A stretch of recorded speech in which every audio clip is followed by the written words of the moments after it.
So Kaiju family, this guy's a Chain 1090 soaring to your station today with a brand new review. And of course, sponsored by Cody's Kaiju Customs, as well as Kaiju Collectors on Facebook, as well as Monsters with Attitude. Today, we're going to be discussing some NECA. Had these in my collection for a while. I've never talked about them. And I actually have a few more I can talk about too, but I'll just do two at a time. No, I don't want to bog down with you with 800 NECA figures. Yes, I know there's not that many, so keep the small aleck remarks away from the comment section. Thank you. But today we want to be talking about the first NECA figure that came out, the 1994 Godzilla from Godzilla vs. Space Godzilla, and one of the last ones that NECA released, the 1962 King Godzilla, or 1962 Godzilla. Now, NECA started doing Godzilla figures, I want to say around the time 2014 came out. Yeah, about that same time.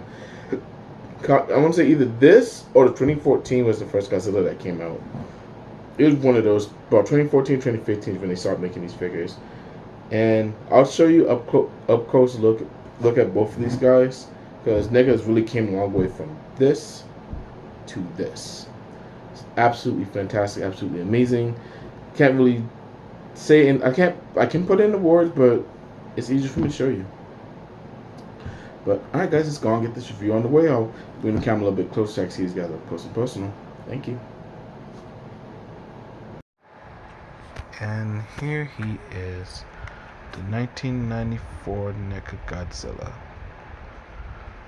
So this was, I believe this or the 2014 were the first two releases from NECA back in 2015, I think. I don't know. But, either way, this is one of the first NECA figures that came out. And honestly, I was actually really excited when this came out. Especially just having a $20 figure. Like, what?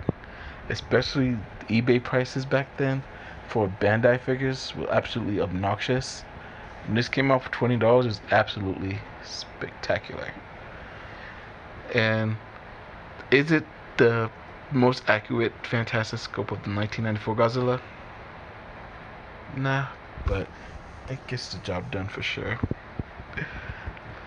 But as you see, when NECA first came out, of course they had to use plastic. Well, plastic with a little bit of.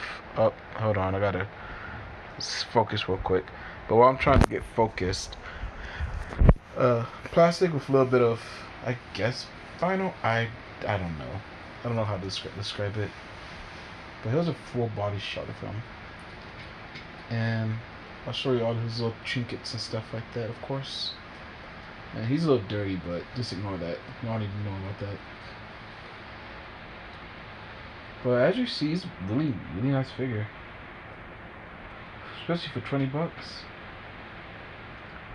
Still really nice and cool looking figure, honestly.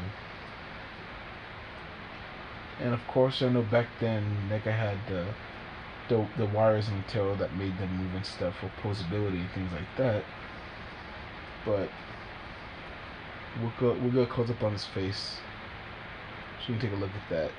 Cause I mean, honestly, the face is actually pretty good. If I can ever focus to show you the face, there it goes. So the face is actually pretty nice. I like how they did the face. Like I said, is it absolutely perfect? No, but I mean, hey, for $20 back then, we really gotta complain. Like honestly, now, his eyes are actually pretty detailed, pretty well. His mouth scope is pretty decent. The teeth aren't super sharp, but they're nice enough. And I love the color on this guy too. He's not just straight black or charcoal gray. He has a lot of green in him, which actually really reminds me of the Imperial Godzilla that we got back in 1984. He has a really nice color scheme, and of course with the tail back then, the tail with the wire into that lets you pose it, which I mean that's pretty cool too actually, because I know none of the Bandai figures their tails didn't really move like this back in the day. So I was pretty excited to have this guy in my collection. And actually, my buddy Thomas Lee gave me this for my birthday, and he actually gave me the other figure in this review as well. So I'll go over that in just a second. But I passed on this when it first came out. I waited, I think, at 2014, and then finally, when I started getting NECAs again, I got the 1962 Godzilla.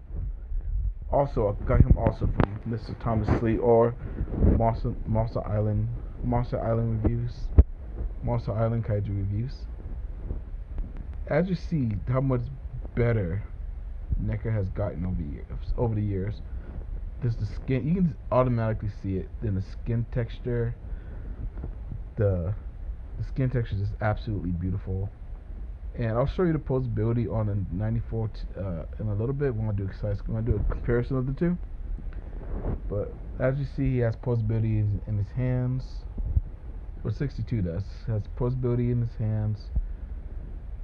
Of course, his body, his arms, his mouth opens up. His head has like 3 ball joints in it. His neck really stepped their game up a lot since coming out with the first couple of NECA figures. And I mean, if you ask me, this really does look a lot like the 1962 Godzilla. Is it express quality? Nah, but it's still really dope. Of course, the posability in his legs.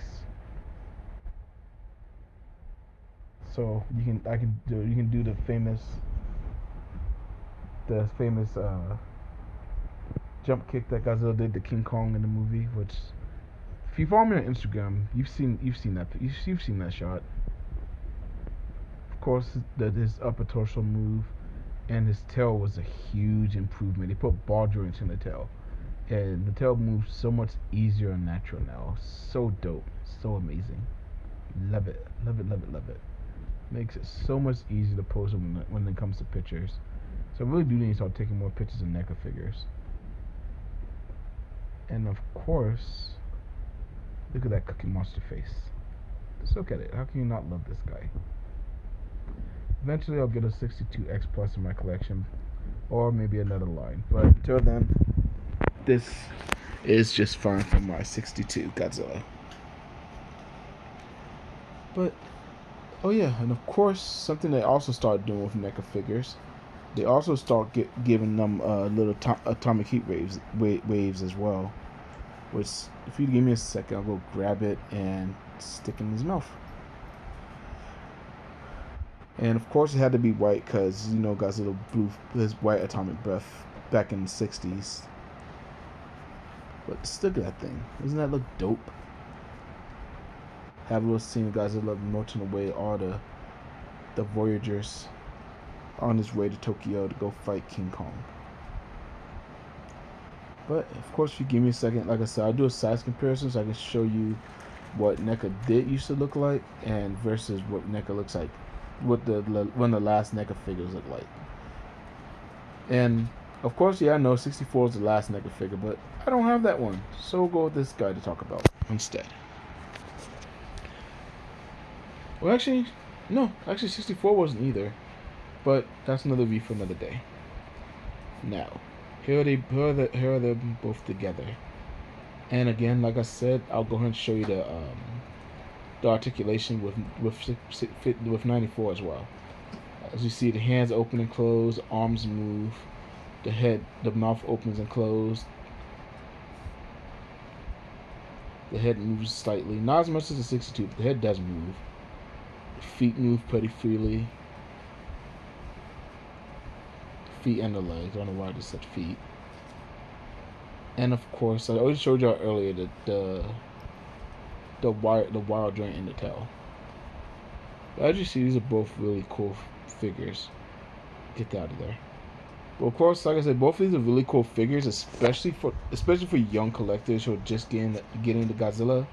These are super affordable for the most part, if you're able to find them at an affordable price on eBay. But these are both great figures, both really good figures for kids to grow up with, especially if you can't find Bandai or for the high-end stuff. These are really great options for the kids who are growing up loving Godzilla nowadays. But all right, if you just give me a second, I'll go ahead and wrap this review up. Thank you. And we're back. And that's my view on the 1962 Godzilla and the 1994 Godzilla by NECA. And I really do wish that they still had NECA around. NECA was, because I collected Masters first when I was a kid, but all those are dead and gone besides Godzilla. After that, I collected Bandai for a little while, and then NECA came out. And if it wasn't for NECA, even though this one is a bit outdated, NECA was really what opened the floodgates for me to start collecting X-Plus figures. I was like, I can collect these guys only $20, and maybe I can get X-Plus one day. And if y'all see on my channel, that where that rabbit hole led to. So, but yeah, that's pretty much my review for these guys today. Coming up next, depends on where I get this uploaded, but I do have another episode of Kaiju Next Door with a very special guest, Mr.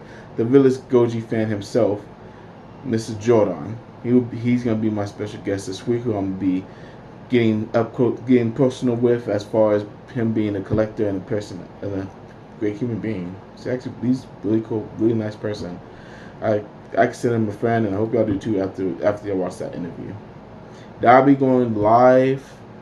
I want to say let me see. Give me 1 second. The 10th, September 10th. That'll be coming out. So keep an eye out for that. I'm gonna go live. So if y'all want to check it out, come hang out with me in the comment section and come talk to me and Jordan. And as far as Monsters with Attitude, next week, not this weekend, next weekend, because this weekend Collect All Monsters will be on, talking about the 70s films. So that's going to be a really fun show too. So make sure you check that out as well. But besides that, the Saturday after that, on the 18th, for Monsters with Attitude, we're going to be talking about Bandai, the good old reliable, what most of us started collecting when we were growing up, as far as figures. So I'm really looking forward to that discussion. I'm not sure I don't know if I'm gonna be on that show, not yet, but I'll be in the comment section. If you want to hang out with me in there, be my guest. But alright guys, that's all I got for today, and hope you have a great night, Kaiju family.